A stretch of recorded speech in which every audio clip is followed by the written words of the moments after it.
Yes, what's good everybody? So I'm going to say quick shit vid just because I've said it every single video I've ever made. But I'm actually don't think this is a shit vid. I was absolutely delighted to be able to go meet Nigel Martyn a couple of weekends ago. He was an absolute gent. It was mint to meet him. He's literally like, well, he's my favourite ever goalkeeper, and I know he's all my mates' favourite player and stuff, so it's favourite player ever. So yeah, it was an absolute mint gadge. Really enjoyed meeting him. I've just got to say, it was at the launch of a William Hill state-of-the-art relaunch shop on Vicar Lane in Leeds, where the shop offers customers a transformed betting experience. So yeah, shout out to William Hill for letting us come down and do it, and yeah, check it out. Let us know what you think. Nigel Martyn, it's genuinely a pleasure to meet you. So if you'd taught me like 15 years ago when I was a nipper, I'd be meeting you, I'd be like, my mates would be like. And just to tell you a quick story, so we play 6-a-sides, and it's whoever's Nige is always in net. So okay. You are Nige, basically. Okay, well, I'm not available this week, but the week after I might be. They're never normally as good as you though, that's the only thing they tend to be, just whoever's furthest back. Yeah, goes in goal. That's alright. So like, you're a Leeds legend, aren't you? So, well, it's nice of you to say so. I'm not going to say that, but are you aware of that?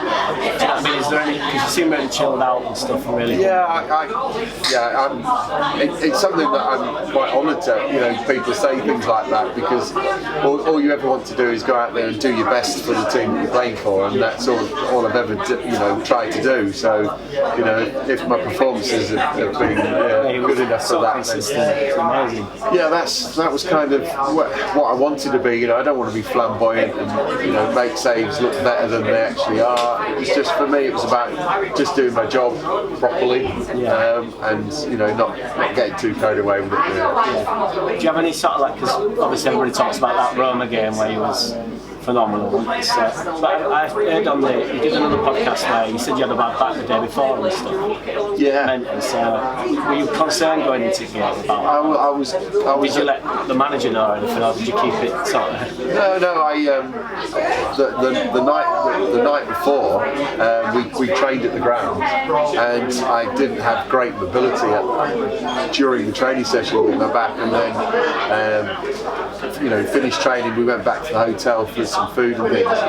It wasn't feeling great. I did mention it to the physio, who sort of said, "We'll just assess you in the morning." Basically, went back into the room, and I was rooming with Millsy, and he just said, "Just jump in the bath and just see if you can loosen it off." And I was running the bath, and he came in and went, "Here's a bottle of beer. That might help as well." So it was literally at that point just trying to do anything, and fortunately next morning I woke up and felt great, and luckily it was great for the game. Were you at what point in that game are you aware, or are you ever aware that you're just not going to get beat? You must feel at a certain level where you just. I think when your confidence is high, you feel unbeatable, but what happens to you along the way in your career, you never. When I was younger and I was feeling confident, I used to wish the opposition to attack so I could sort of show what And the older you get, the more experience you get, is sometimes you can want that and then they'll score, and there's nothing you can do about it. And it's like, actually no, I want you to stay away from as far away. So I think as you get older, your experiences, even in that game where you feel unbeatable, you know that something could happen. A shot could hit one of your defenders on the backside and fall to a guy a yard out, and you just have got a tap in.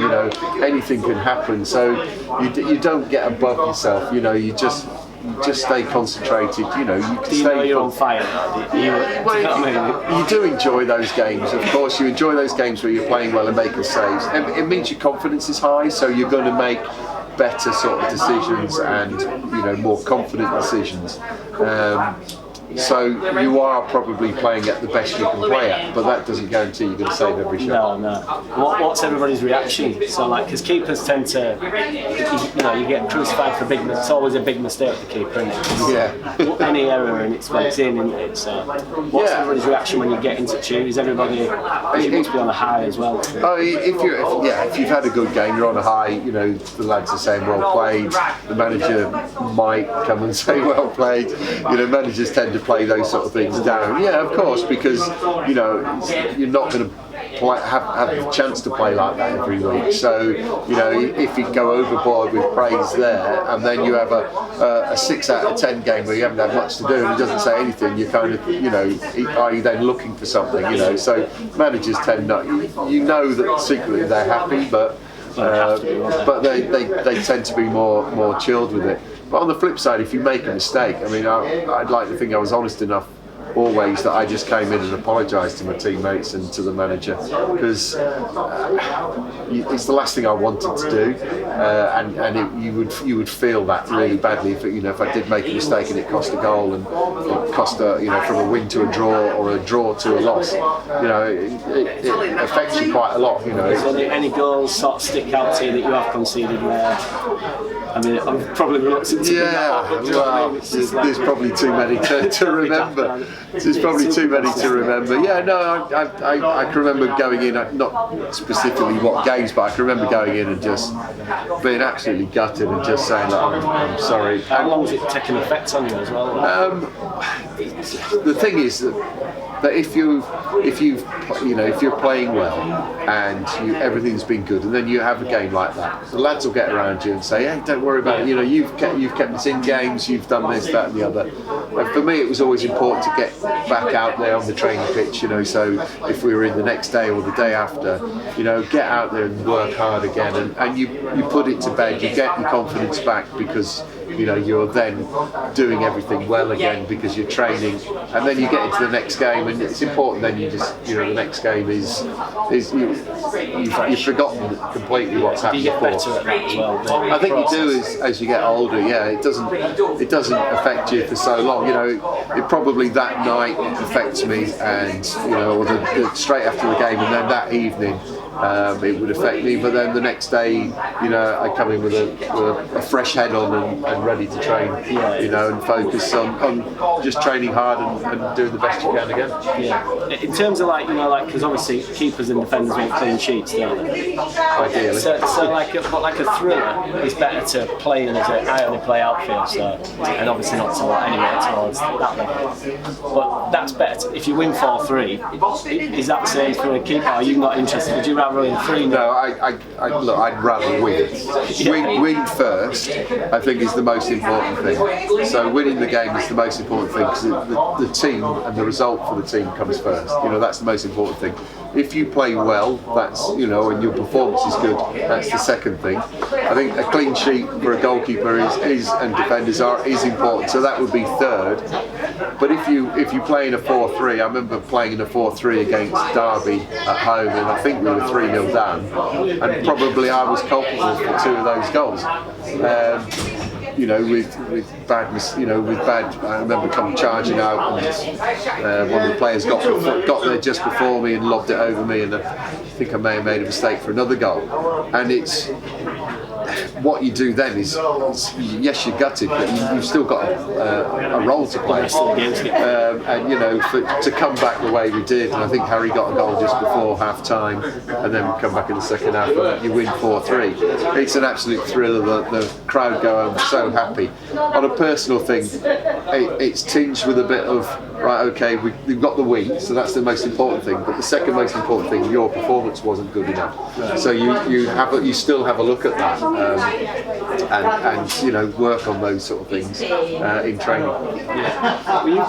Because you always seem quite calm, but then if there's a big save or something, you'd have a big outburst where it's like maybe everybody's getting a bit of telling off or something. Is that just personality-wise as a keeper, so different? Like Pickford, for instance, I think it's a bit wild, isn't it? Like off. Yeah, I think as you get older, managers will kind of tell you to expect high performances from your defenders at all times. So you know, if you're called into work, it's usually because somebody's done something wrong, and you get up and you give them a rollicking or whatever.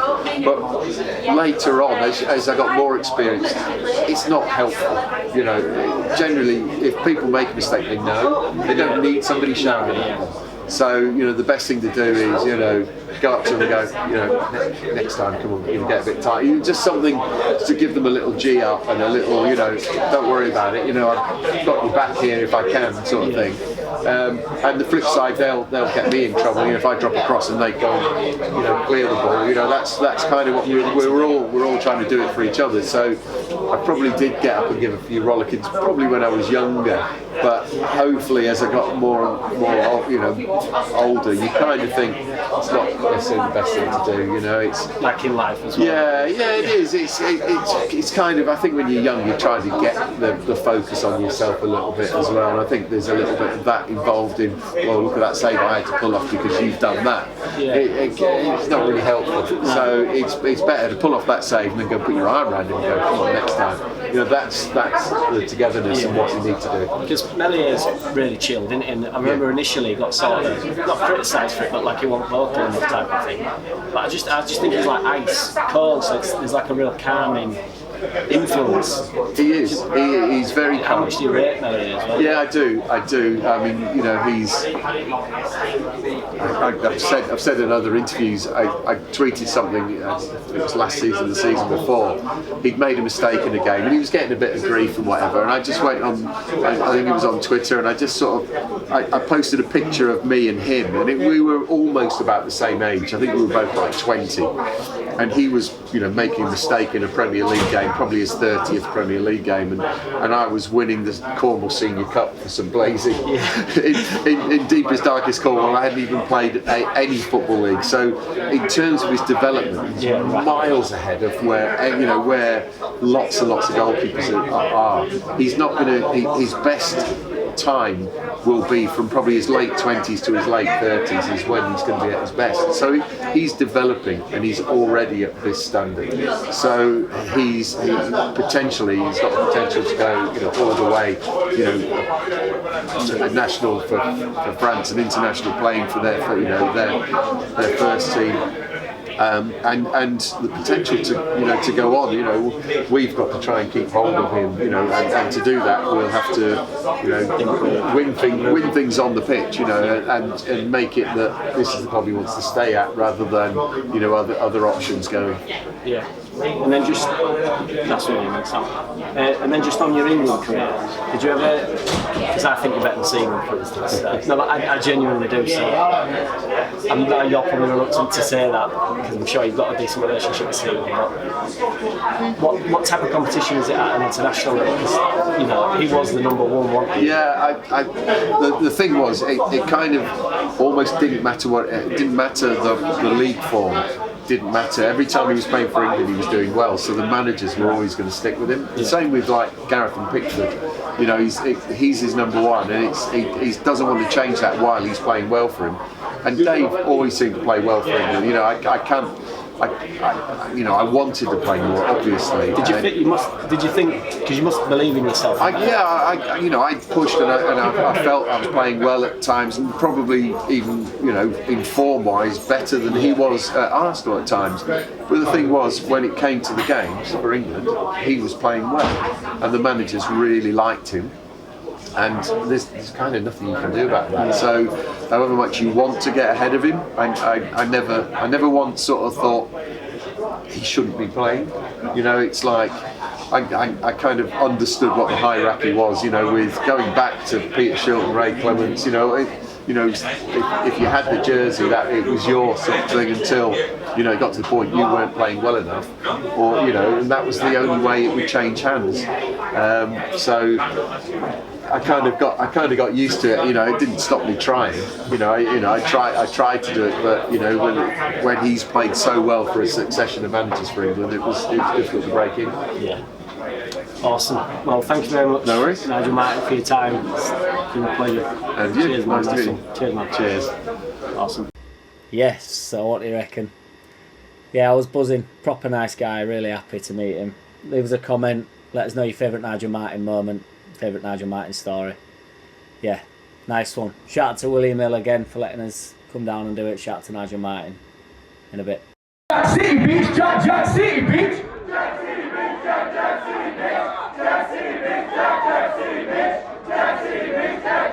Hey! I don't wanna play no games. No, I don't wanna play no games. No, I don't wanna hear your promises. You do you and I'll do me. That's just the way it is. Don't wanna ever feel surprised. That's why I ask.